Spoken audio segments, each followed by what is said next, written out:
Salve, rapaziada. Segunda-feira, daquele jeitão, climinha de montanha no Rio de Janeiro. Por motivos óbvios, né? A gente tá entrando no Dia meio dos de junho. Namorados.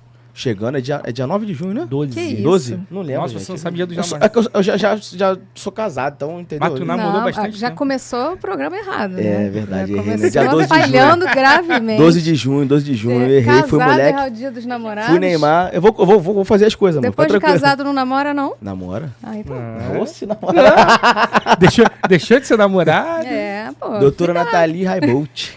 É Raibolt, né, a pronúncia? Raibolt, Raibolt, pra não errar. Né? E a galera pode ficar à vontade pra tirar as dúvidas que forem necessárias, né? Pode, claro. Então o pessoal daqui também, ó, quiser tirar as dúvidas, o Lucas já tá ali nervoso pra poder perguntar dele. Vamos lá, doutora. Primeira pergunta. O que é o sexo? Nossa, mas vocês chegaram aqui para fazer um programa filosófico, meu Deus do céu.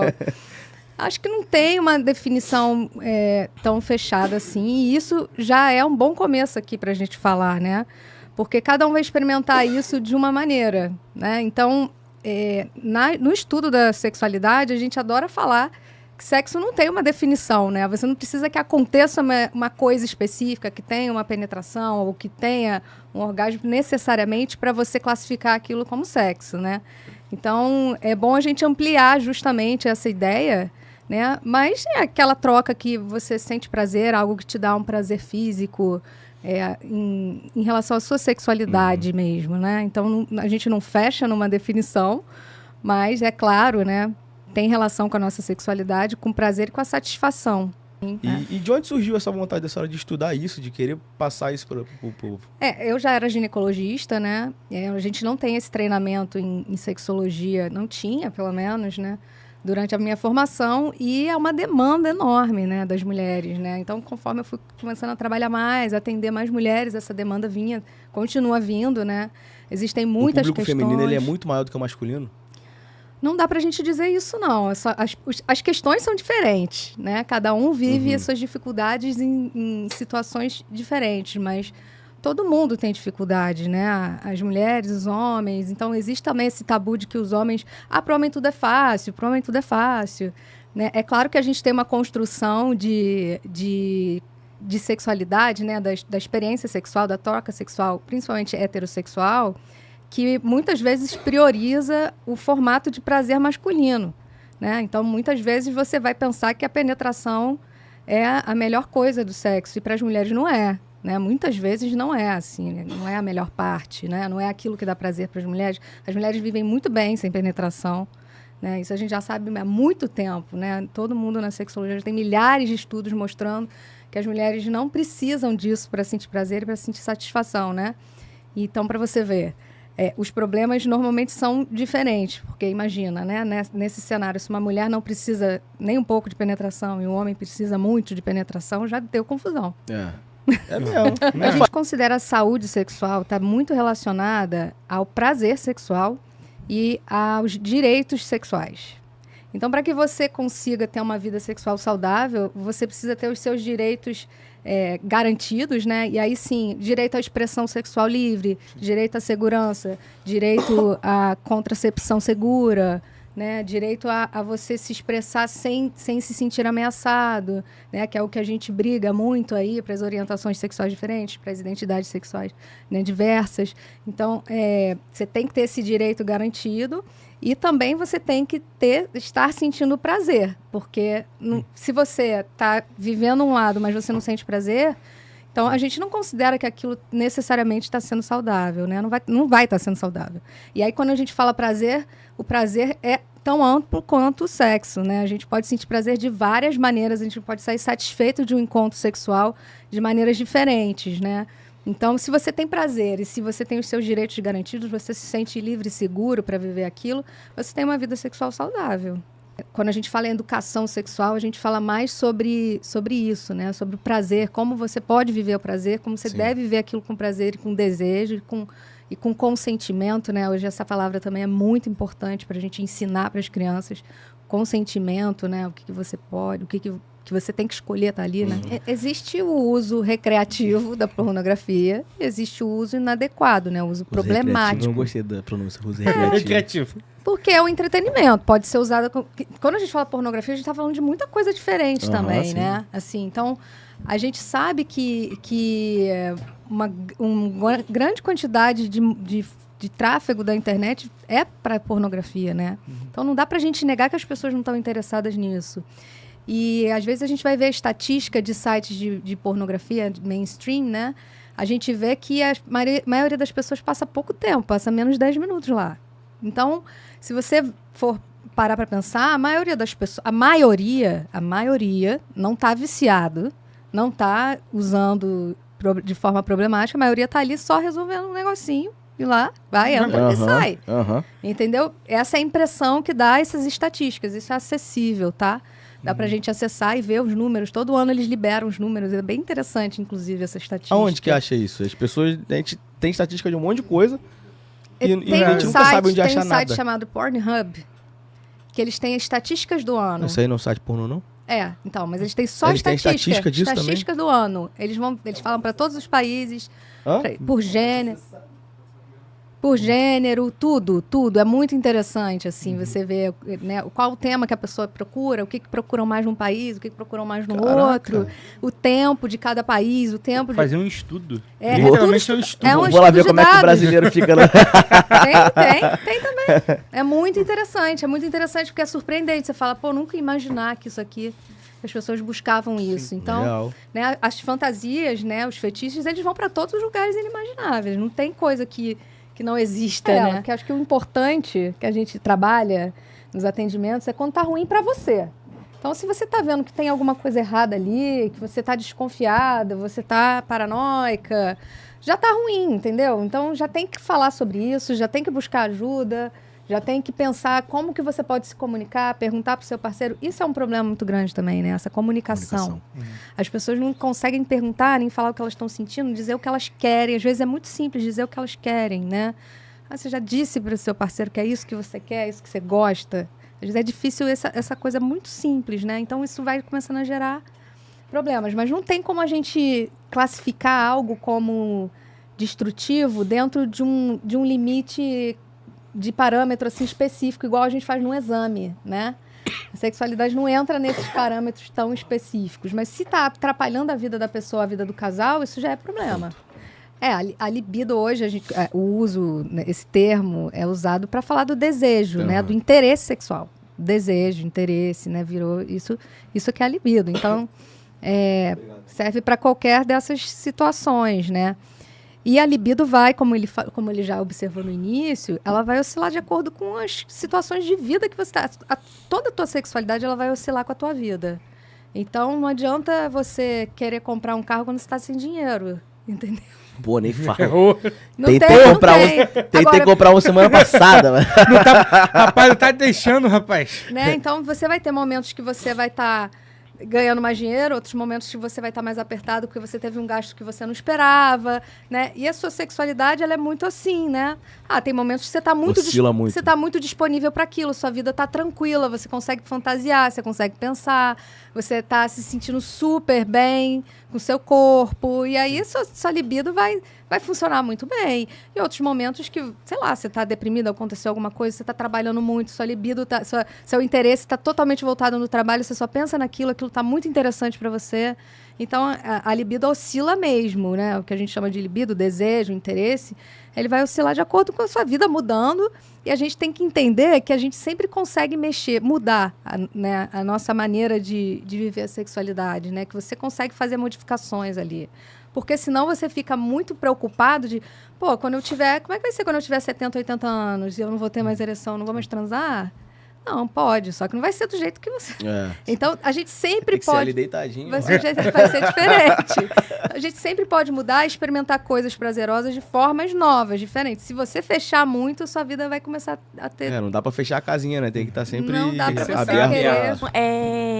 A minha dúvida, assim, como que a gente pode começar a conversar isso com eles e em que momento? Porque eu tenho muito medo de, na verdade, ao invés de estar orientando, estar incentivando. Porque às vezes quando vem a pergunta, você já, opa, tá. E aí eu tenho medo de falar demais, ou de incentivar um pouco mais, entendeu? Então eu acho que como que a gente percebe, assim, que é o momento de começar a falar isso? Você vai ter que prestar atenção nos conteúdos que ele traz ou que ele experimenta, né? Então, o que a gente sugere, que é uma boa estratégia, é você usar as janelas de oportunidade. Então, por exemplo, no caso do seu filho, se ele chega contando uma história, caramba, mãe, fulano contou que ele fez não sei o que com a fulana, ou fulano contou que foi para um lugar e aconteceu isso e aquilo, esse é o momento de você trazer a conversa e começar a introduzir os seus valores, né, para que ele entenda que você está aberta a falar sobre isso, que o que acontece que deveria acontecer, o que não deveria acontecer, ele tem um espaço para falar com você. Então, tentar trazer isso um pouco para a horizontal, né, e valorizando a capacidade deles de pensar. Então, o que você acha sobre isso? Como é que você ia se sentir se isso acontecesse? Ou, cara, o que você acha? Foi bom para você? Aconteceu isso? Foi bom? Mas isso é normal. Aquilo é normal. Ou não, isso é normal, mas aquilo não é normal. Né? Então, essas janelas de oportunidade, quando você vê, com 12 anos você tem milhares de janelas de oportunidade. Né? Você vai ver isso acontecer, eles usando o celular, acessando conteúdos, as músicas, né? As músicas do TikTok são muito eróticas, então você pode...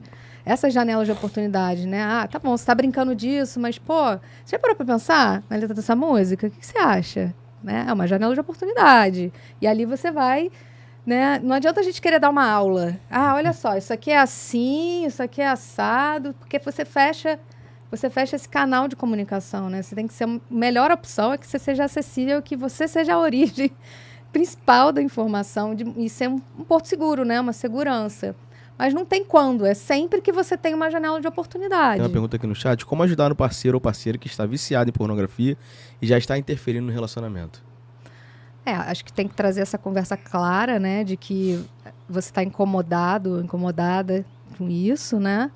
E se você acha que realmente ele já tentou, né, não está conseguindo, é procurar terapia mesmo, terapia sexual.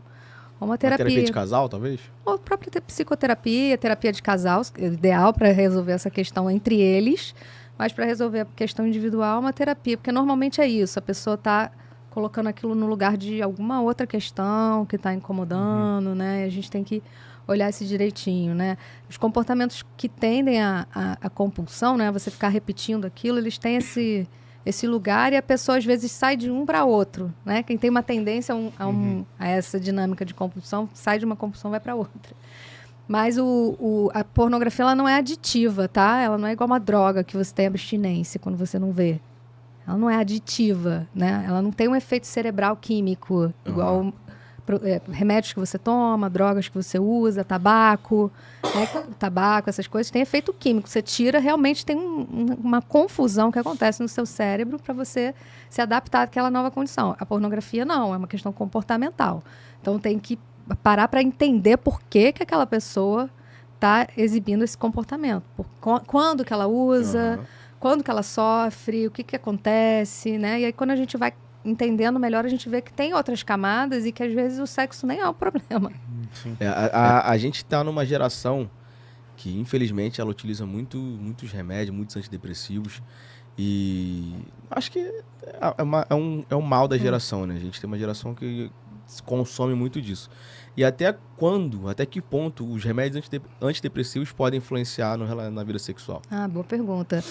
Algumas classes de antidepressivos, elas têm um efeito, sim, na resposta sexual mesmo. Então, pode atrasar o orgasmo. Alguns antidepressivos que são da classe dos inibidores da recaptação de serotonina, que a gente chama, né? Então, tem uma classe de remédio com vários remédios dessa classe que podem, sim, atrasar o orgasmo, por exemplo, e até diminuir o interesse, porque às vezes diminui a sensibilidade, né? Diminui um pouquinho essa percepção. Então, antidepressivos, às vezes, a gente investiga como uma causa de perda do interesse daquelas que você falou, né? Biológica, né? Tem algum específico que a pessoa fala?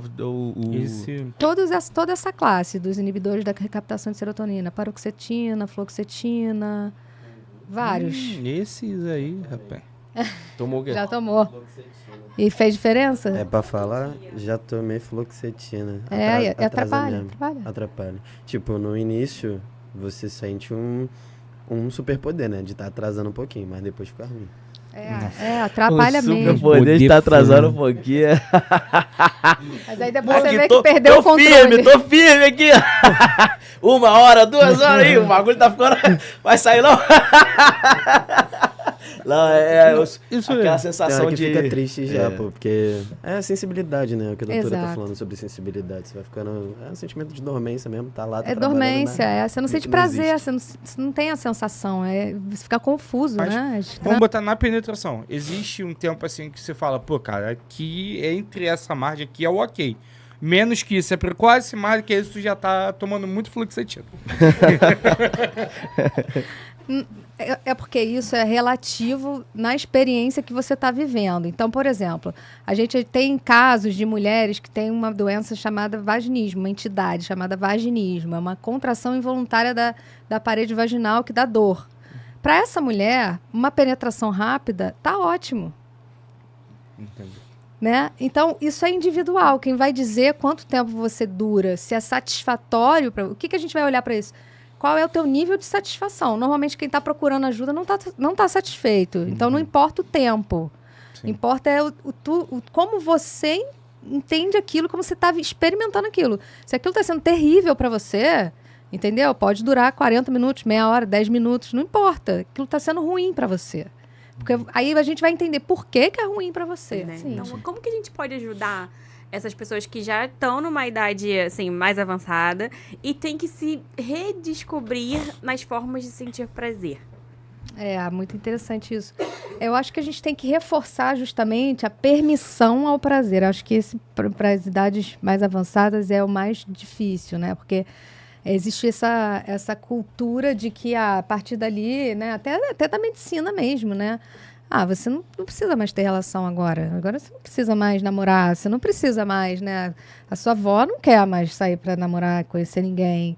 E não é essa a realidade, né? A gente está vivendo cada vez mais, a gente quer viver bem cada vez mais e o sexo vai fazer parte disso, né? Então, eu acho que o principal é você dar permissão, é você lembrar essa pessoa, olha, sua vida não acabou, você pode sentir prazer da maneira que você quiser, seja namorando, saindo para dançar, né? Então, ser esse reforço que dá estímulo, acho que é um bom caminho, entendeu? E o resto ela vai ter que descobrir, né? Como que vai funcionar a partir daquele momento. O corpo dela, a gente não tem como saber, né? E fantasia sexual, ela reestrutura certa parte do relacionamento com a questão sexual? Depende do que você entende como fantasia, né? Porque fantasiar pode ser você imaginar qualquer coisa. Não, fantasia é aquela que a gente se veste mesmo. A gente se veste não. Não. Tá se entregando aqui, filho? Alô, Priscila! Olha o ato falho. Não, me Eu vou te poupar de me dizer de que você se veste. Eu não quero Tu saber, gostou tá? aquele bombeirão?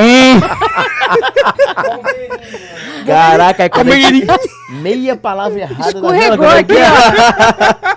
Não, é só na pronúncia do português, entendeu? Eu tô querendo englobar o pessoal aqui, tudo bem?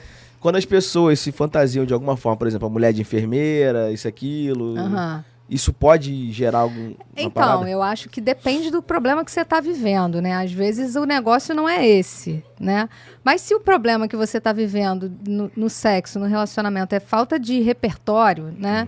Então você não tem repertório, aquilo tá, mas o resto tá legal, o resto tá funcionando, é só um problema de repertório, isso pode ser interessante, né? Mas a minha experiência é que dificilmente é isso.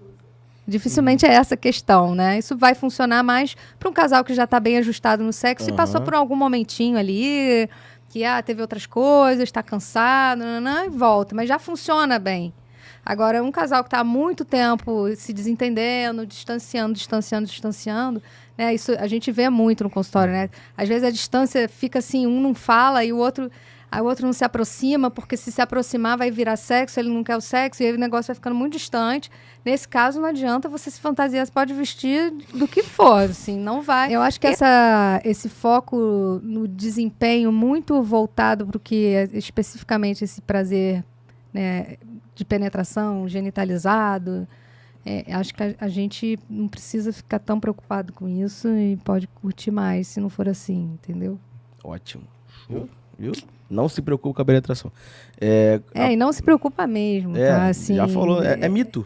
A mulher não precisa disso, né? Não precisa. Tem vários estudos mostrando. Ela pode gostar, ela gosta, tem mulher que quer, mas não é necessário. Não né? que isso não vá é- faltar. Não é pode não ser o evento principal da relação para uma mulher. Pode não fazer falta nenhuma. né? Encerrando aqui... Uma outra coisa que eu acho que não falei, peraí. O mito Não, não vou encerrar o programa, mas não. eu preciso falar disso agora que você perguntou. Não vou de encerrar o mito. programa, não, calma. Um dos grandes mitos que atrapalha muito todo mundo é essa ideia de que existe um orgasmo vaginal e um orgasmo clitoriano. Todo mundo conhece essa história, né? Não, graças a Deus você não conhece, não precisa dela. Então, assim... Isso é mito? Existia essa ideia de que o orgasmo vaginal ele é mais intenso, ele é melhor, ele é mais interessante. Aí as mulheres não querem estimular o clitóris por causa disso, né? E isso é um mito, porque não tem como você excluir o clitóris de nenhum orgasmo, porque ele é o órgão principal do prazer da mulher. Então, para você conseguir ter um orgasmo na penetração, você tem que estimular o clitóris de alguma maneira. Não tem como fugir disso. Então, quando você fica tentando evitar isso, você, na verdade, está se distanciando da possibilidade de ter uma relação prazerosa na penetração. Pro Dia dos Namorados essa. Pra galera ter uma facilidade pra fazer a mulher feliz. Existem posições específicas que a mulher tem facilidade de orgasmo? Tem. Toda posição em que você tá com o estímulo do clitóris pressionando, friccionando, de alguma maneira, vai facilitar. Então, por exemplo, a posição de 4 apoios é uma posição muitas vezes ruim para a mulher, porque não tem estímulo adequado, né? Então, a mulher por cima do homem normalmente dá mais estímulo, porque ela vai ficar pressionando o clitóris, se ela souber fazer o movimento, a contração ali, treinar também, né? Também é um treino. Ela provavelmente vai ter mais facilidade de sentir um orgasmo na penetração. Todas essas posições em que você tem um contato, uma fricção mais importante ali do clitóris vai ajudar. Qual o perigo pro homem de empurrar mole? Não é sério, gente. Tá Tem perigo de quebrar a peça? Não. Não tem. Porque às vezes ali no meio da relação, né? Não. Ah, gente, que isso, pô? Vai dizer que... Ah, sou só eu. Dá um tadala pra esse moleque aí, cara. Mas é uma curiosidade, assim, Não, se nenhum tem um perigo ali de... Não. Já ouvi falar que poderia quebrar. Mas não, né? Não. Não. O trauma pode acontecer com qualquer movimento mais intenso ali, né? Mas pode ser com pênis ereto também. Acho que com pênis ereto é até mais perigoso, né? E é interessante, você falou, eles estão te zoando, mas assim... É normal, viu, gente, durante uma relação, que a ereção não se mantém igual durante a relação toda. Principalmente se você tá muito tempo numa relação, você vai ter uma perda de ereção, volta a ereção, perde a ereção, volta a ereção. Tá? Isso não é nada absurdo e não é anormal. Né? Um homem não consegue sustentar uma ereção por muito, muito, muito tempo, necessariamente. O que acontece muitas vezes é que, para alguns homens, eles têm as estratégias para se estimular ali quando ele está perdendo a ereção e aí voltar um pouquinho a ereção. Mas não ache, você que está aí assistindo, que é normal você manter uma ereção contínua, sem nenhum estímulo, né? Sem nenhuma estratégia para você se estimular. E não é assim, né? É bom desfazer esses mitos, né? Para a gente também não ficar achando que só a gente... O que a gente vê na realidade dos atendimentos em sexualidade é que a pessoa acha que ela é a única pessoa do mundo que tem aquela dificuldade e às vezes nem é uma dificuldade, é uma coisa totalmente normal, esperada para o funcionamento do nosso corpo. Que acontece com mais gente do que ela imagina. O corpo às vezes funciona daquele jeito e ela está esperando que funcione diferente. Né? Os homens fazem muito Vou perguntar isso. de novo. Tamanho importa? Não, Não? nem sempre. Transar no primeiro encontro, libera ou complica? Não sei se isso é tão importante. Acho que tá tudo bem, né? Tá, tudo bem. Libera. Libera. Vibrador vicia? Não, Tem certeza? tem. Tem que gozar sempre? Não. Não? Não, senão você vai ter muito trabalho sempre, e aí você não vai fazer outras coisas que não dão tanto trabalho, que dá pra acontecer ali. Valorizar. Dá pra acontecer ali num momento menos adequado para você ter para você ter um orgasmo, investimento nisso. Masturbação no relacionamento, traição ou normal? Bom, isso é uma questão de interpretação, né? Mas é normal que a gente tenha um desejo de... O prazer sozinho, E não tem nada a ver com prazer com outro. Sozinha, com outro é com outro. Uma coisa é uma coisa, outra coisa é outra coisa. Sexo anal é tabu ou preferência? Os dois, né? As duas coisas. Sexo casual é liberdade ou fuga? É liberdade, gente. Na minha opinião. Não, tudo opinião. Ficar sem transar, muda o humor? Não. Mesmo se eu estiver querendo muito e... Não, mas não necessariamente, né? Pode mudar, mas pode ser que você viva muito bem sem transar também. Tem como viver bem sem transar? Tem. Sem, tipo assim, não que seja com frequência, mas Tem. não fazer nada? Claro que tem. Tem, com certeza. Se você é um praticante do nada para, vive de boa? Pode viver, pode. Pode ser que você esteja em outro momento e aquilo ali já tá Não te satisfaça tá mais. bom, né? Você já ouviu a Rita Lee falando das experiências dela, assim, com Não. drogas, com não sei o quê, né? Ela fala muito disso, né? Pô, já fiz muito isso, já fiz muito aquilo. Hoje eu tô aqui, quero ficar aqui na minha fazenda, no meu sítio, meditando, né? Uma fase da vida a pessoa pode ser, né, experimentar muita coisa, ser muito intensa, e Vida na outra louca. fase ela tá em outro momento, ela quer outras coisas. Então funciona, dá pra acontecer isso. Dá, então dá. Sexo ruim, dá pra consertar ou é fim de papo? Dá pra consertar, com certeza. A gente conversou aqui bastante sobre isso, né? Praticamente 100% dos casos dá pra consertar. E não é tão complicado. Viu? Respeito o que eu quero. Agora, vamos falar uma Eu me coisa. garanto. O Miguel, ele tem uma autoestima bem alta. Exatamente. Ele tá tranquilo aqui, ó. Tranquilo.